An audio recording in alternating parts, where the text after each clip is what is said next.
कसाई कुल में प्रकट हुए थे सदन जी, तो उन्होंने पंडिताई का काम श्रेष्ठ नहीं समझा।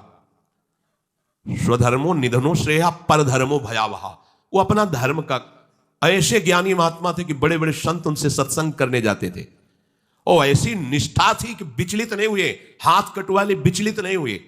जा रहे थे जगन्नाथ जी के दर्शन करने, तो संयम से चलने वाले पुरुषों के चेहरों में आकर्षण ही होता है। भिक्षा के लिए तो एक माता ने देखा तो आकर्षित हो गई, उसने कहा यहीं पा लीजिए भिक्षा। संत हृदय उनका पा लिया। तो आप कहाँ जा रहे हैं? जगन्नाथ जी के दर्शन। तो अब तो शाम होने वाले, यहीं रुक जाइए, कल चले जाना। बड़ा भाव देखा, रुक गए। वो रात्रि में उनके पास आई, गलत भावना प्रकट की, तो कहा कि तुमको तो ऐसा सोचना भी नहीं चाहिए, तुम्हारे तो पति विराजमान है। तो उसको लगा कि इनका आशय कहने का है कि तुम्हारे तो पति, अगर पति ना होते तो काम अग्नि ऐसी होती, बुद्धि भ्रष्ट कर देती। आई और कहा तो पति को राधे राधे कर दिया, तो अब ऐसा तूने कैसे सोच लिया? तेरी ऐसी भावना। बोले अब ज्यादा हमारे सामने बाबागिरी नहीं, अब हम जो कहें वही कहो। नहीं तो हम जब पति को मार सकती है तो तुम्हें अभी पूरी जनता से मरवा सकती है, तो उनका प्राण दे सकता हूं, धर्म से विमुख नहीं हो सकता। उसने मचा दिया हल्ला, लोग एकत्रित, देखो देखो ये धर्म करने का फल। मांग रहा था रोटी, हमने इसको बैठ के पवाया और कहा कि आज रात्रि यहीं रुक जाओ। रात्रि में रुका, हमारे साथ गंदा आचरण करना चाहा, पति ने विरोध किया, पति का गला काट दिया। और जाल रचने में माया को देर लगती है क्या? वो मुस्कुरा रहे थे। जगन्नाथ जी बड़ी सुंदर लीला की आपने। भक्त हैं उनके तो सामने भगवान, तो उनके संसार थोड़ी होता है। भक्त केवल भगवान को देखता है, उनकी लीला है जैसा। एक साधु जा रहे थे, तो तरबूजे का खेत था, रखवाला उधर कहीं छुपा हुआ था, उनको लघुशंका लगी, तो मेड़ के इधर लघुशंका करे थी, इधर तरबूजे का खेत था। तो उसने समझा कि कोई तरबूजा चुराने के लिए झुका, तो लाठी लेकर सीधे आया और पीछे से लाठी मारी। अब मस्तक खुल गया, रक्त बहने लगा। जब वो घूमे तो देखा कंठी तिलक महात्मा। उनका अरे महाराज, हमने समझा गांव का कोई चोर है तरबूज चुराने के लिए। तो उनका हम तो जानते हैं ना आपको, आप ऐसे ही लीला करते रहते हो।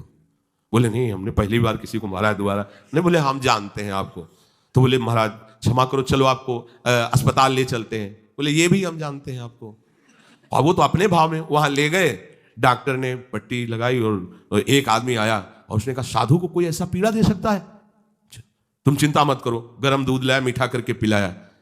कहा महाराज आप चिंता मत। बोले हमें चिंता नहीं, लेकिन हम तुम्हें देख करके कह रहे इतना छलिया हो तुम। मतलब हमने क्या दूध है, चीनी है, इसमें मिला दिया हमने, कोई और तो इसमें जहर तो मिलाया नहीं। हम जान रहे हैं ना, तुम ही वो पहले लाठी से मारा, फिर अस्पताल लाए, तुम ही ने पट्टी बांधी और तुम ही हमें दूध पिला। बोले महाराज नहीं, ऐसा ऐसा करके फंसा क्यों रहे हो हमको? हमने ऐसा। बोले हम तो अब तुम हमें भुलावे में नहीं डाल सकते, तुम ही हो, तुम ही हो। वो अपने भाव में है, वो सामने वाले का। तो साधु अपने भाव में होता है। तो सदन जी आनंदित है, हे भगवान ये तुम्हारी लीला है। राजा के पास सुबह पेश किया गया उनको बांधकर।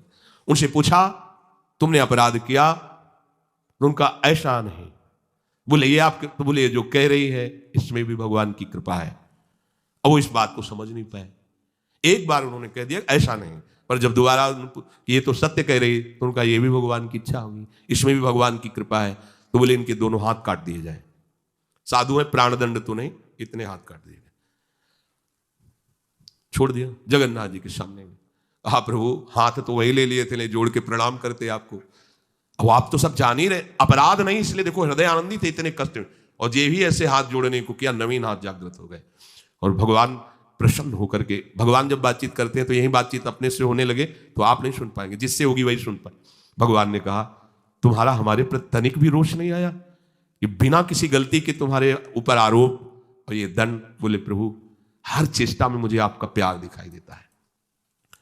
तो वो करके इतने बड़े महात्मा है कि जहां आप भयभीत हो जाएंगे भैया वैसे तो हम धर्म ही से चलते हैं, पर अब सब जान जाएंगे, दंड मिलेगा, इससे अच्छा चल भैया जैसा तेरा। नहीं, प्राण चले जाएंगे धर्म। और कार्य क्या करते हैं? ये अपने कर्म को छोटा मत समझो, चाहे किसानी हो, चाहे व्यापार हो, छोटी सी दुकान है, अच्छा है, नाम जप कर रहे हो, 10, 20, 50, 100 जो भी मिले, आटा दाल नमक रोटी खाओ पियो, तुम्हारा परिवार आगे चलकर बहुत उन्नति को प्राप्त होगा। बेईमानी करके अधर्म आचरण कर करो तो भैया देख लेना, ऐसा होगा कि तुम सोचोगे कि हमने पाप किया है, सोचोगे। एक दिन तुम्हें बैठ के रोना पड़ेगा अपने परिवार के लिए जिनके लिए तुम पापाचरण करते हो।